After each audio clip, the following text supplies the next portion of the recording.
बिस्मिल्लाहिर्रहमानिर्रहीम। अस्सलामुअलैकुम। Welcome to superior learning management system. Students, आपने पिछले लेक्चर में फॉर्मूलाज को अच्छे तरीके से पढ़ा, उनको रिवाइज किया। उम्मीद है कि आपको फॉर्मूलाज अब अच्छे तरीके से याद हो गए हैं। अब हम इस काबिल हैं कि हम एक्सरसाइज 14.2 को कर सके।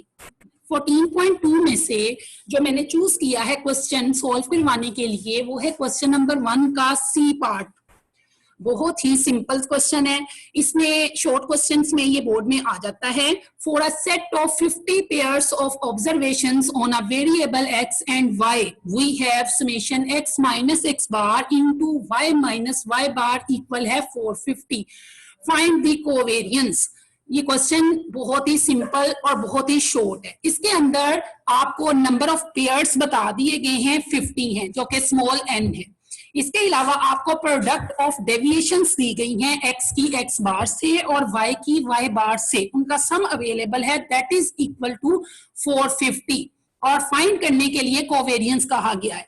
अब कोवेरियंस का फॉर्मूला आप अपने जहन में रिकॉल करें। कोवेरियंस वो है जो आपके कोरिलेशन कोफिशिएंट के अंदर यूज होता है, जो कोरिलेशन कोफिशिएंट के अंदर ऊपर फ्रैक्शन साइन के ऊपर होता है। कोवेरियंस वो होता है जिसको SXY से शो करते हैं। कोवेरियंस को covariance of x and y को covariance of x and y को SXY या SYX से आप शो करते हैं। ये वही कोवेरियंस का फॉर्मूला है। आपको 3 फॉर्मूले कोवेरियंस के सिखाए गए हैं, जिसमें से कोवेरियंस का जो फर्स्ट फार्मूला है वो है summation x minus x bar into y minus y बार ओवर n, और जो कोवेरियंस का सेकंड फार्मूला था वो इसी की ओपन फॉर्म थी, और थर्ड फार्मूले में x बार और y बार यूज हुआ था। अब तीनों फॉर्मूलाज में से आपने बेस्ट फॉर्मूला इस क्वेश्चन के लिए सेलेक्ट करना है, इस क्वेश्चन के सोल्यूशन के लिए सेलेक्ट करना है। उन तीनों फॉर्मूलाज को अगर हम अपने जहन में रिकॉल करें तो हमारे पास जो बेस्ट फॉर्मूला निकलता है वो फर्स्ट फॉर्मूला है, जिसमें summation x minus x bar into y minus y बार ओवर n, क्योंकि ये दो चीजें हमें क्वेश्चन में अवेलेबल हैं। इस फॉर्मूले को यूज करते हुए हम 450 ऊपर रखेंगे और 50 पर डिवाइड करेंगे, हमारे पास रिजल्ट आ जाएगा 9। ये 9 result covariance of x and y का रिजल्ट आ चुका है, SXY का रिजल्ट आ चुका है, और क्वेश्चन के अकॉर्डिंग हमने सोल्यूशन प्रोवाइड कर दिया है। इस तरह का शॉर्ट क्वेश्चन आपको बोर्ड में भी पूछा जा सकता है, शॉर्ट क्वेश्चन में भी और लॉन्ग क्वेश्चन में भी। ऐसा नहीं है कि जो क्वेश्चन शॉर्ट क्वेश्चन में आते हैं वो लॉन्ग में नहीं पूछे जा सकते। ये क्वेश्चन आपको शॉर्ट में भी आ सकता है, और लॉन्ग 4 मार्क्स का जो लॉन्ग पार्ट होता है उसके अंदर भी आ सकता है।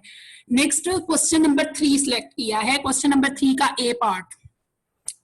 स्टूडेंट्स, ये जो क्वेश्चंस मैं करवा रही हूँ इनसे रेलेवेंट क्वेश्चंस आप सॉल्व कर सकेंगे इंशाल्लाह। इस क्वेश्चन का पैटर्न देखिएगा कि किस तरह से सॉल्व किया जाता है, ताकि आप बाकी एक्सरसाइज 14.2 के न्यूमेरिकल्स सॉल्व करने के काबिल हो जाएं। क्वेश्चन नंबर 3 के ए पार्ट में आपसे पूछा गया है for a set of 20 pairs of observations. आपको पता है कि जो पेयर्स ऑफ ऑब्जर्वेशंस होती हैं वो आपका स्मॉल n होता है।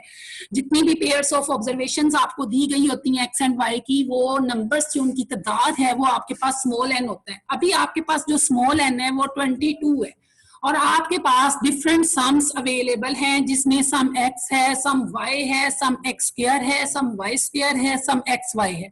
डेटा को गौर से देखना इसलिए आपके पास जरूरी है। जब आप ये सारा डेटा देखेंगे तो अकॉर्डिंग टू डेटा आप फॉर्मूलाज सिलेक्ट कर सकते हैं। आपको पता है कि फॉर्मूलाज की डिफरेंट शेप्स हैं, उन फॉर्मूलाज को सिलेक्ट करना है। वो वाला फॉर्मूला क्वेश्चन के आंसर में आएगा जिस फॉर्मूले से रेलेवेंट डेटा होगा। अब नीचे लिखा हुआ है find the product movement correlation coefficient. यहाँ पर एक बात जरूर जहन नशी कर लें कि जो कोरिलेशन कोफिशिएंट है उसको R से शो करते हैं, और कोरिलेशन कोफिशिएंट को प्रोडक्ट मूवमेंट कोरिलेशन कोफिशिएंट भी कहा जा सकता है। एक्सरसाइज में काफी जगह पर ये वाला वर्ड यूज हुआ है। ये आपका कोरिलेशन कोफिशिएंट R ही है जिसे आपने कैलकुलेट करना है। आइए हम अब इसके सोल्यूशन की तरफ चलते हैं। इसके सोल्यूशन में हमें सबसे पहले कि हमें R फाइंड करना है, तो R का फॉर्मूला अपने जहन में रिकॉल करना है। R का फॉर्मूला वो जो फर्स्ट लेक्चर में कोरिलेशन के फर्स्ट लेक्चर में आपको पढ़ाया गया था, आप उस फॉर्मूले को भी यूज कर सकते हैं।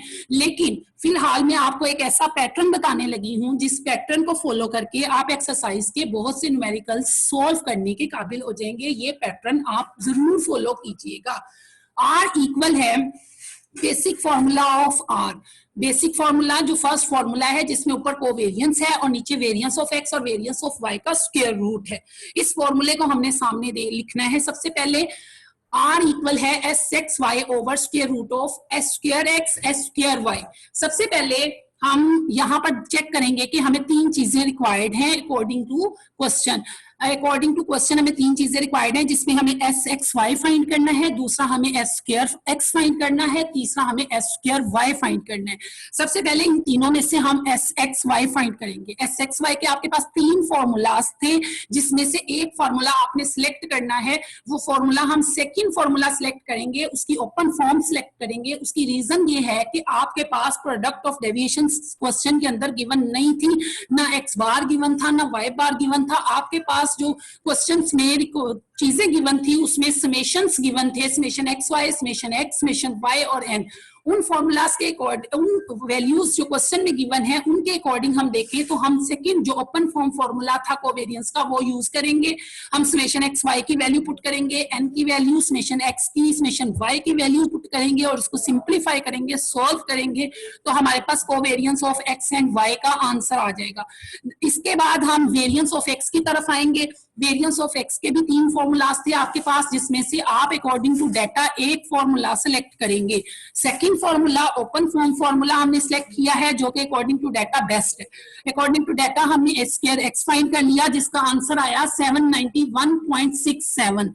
नेक्स्ट हमने एस स्क्वायर वाई फाइंड किया है। एस स्क्वायर वाई के लिए भी हम ओपन फॉर्म फॉर्मूला यूज करेंगे। ऐसी बात नहीं है कि हमने एस एक्स वाई के लिए अगर ओपन फॉर्म फॉर्मूला यूज किया है, एस स्क्वायर एक्स के लिए फॉर्मूला यूज किया है, एस स्क्वायर वाई के लिए भी हम वही करें। लेकिन हमारे पास चूंकि डाटा ऐसा अवेलेबल था कि ये तीनों फॉर्मूले एक ही फॉर्म के हमारे पास सिलेक्ट हो गए और हमने इनको यूज कर लिया। एस स्क्वायर एक्स किसी और फॉर्मूले से, एस स्क्वायर वाई किसी और फॉर्मूले से भी कैलकुलेट हो सकता है। ऐसा नहीं है कि एक क्वेश्चन के अंदर सारे सेम फॉर्मूलाज आप यूज करें, और पैटर्न्स के फॉर्मूलाज भी आप यूज कर सकते हैं। आपके पास एस स्क्वायर वाई की वैल्यू आ गई 39.6। इसी तरह अब आपके पास एस एक्स वाई की, एस एक्स वाई की, एस स्क्वायर एक्स की और एस स्क्वायर वाई की वैल्यूज आ चुकी हैं। तीनों वैल्यूज आ चुकी हैं जो कि आपने सेपरेट सेपरेट कैलकुलेट की हैं। अब इन तीनों वैल्यूज को अगर आप आर के बेसिक फॉर्मूले में पुट करते हैं तो आपके पास आर का रिजल्ट आ जाएगा। तीनों वैल्यूज एस एक्स वाई की भी पुट करें, एस स्क्वायर एक्स की भी पुट करें, एस स्क्वायर वाई की भी पुट करें तो आर का रिजल्ट आ जाएगा -0.6321।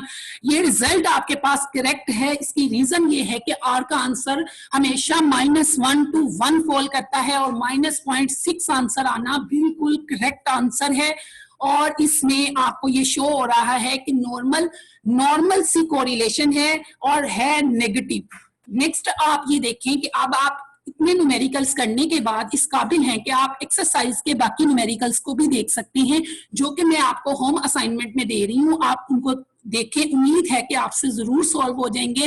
होम असाइनमेंट के अंदर आपके पास एक्सरसाइज 14.2 में क्वेश्चन नंबर 3 का बी, क्वेश्चन नंबर 3 का सी एंड क्वेश्चन नंबर 8 आप कंप्लीटली सॉल्व करें। इंशाल्लाह अगले लेक्चर में मुलाकात होगी। Thank you so much.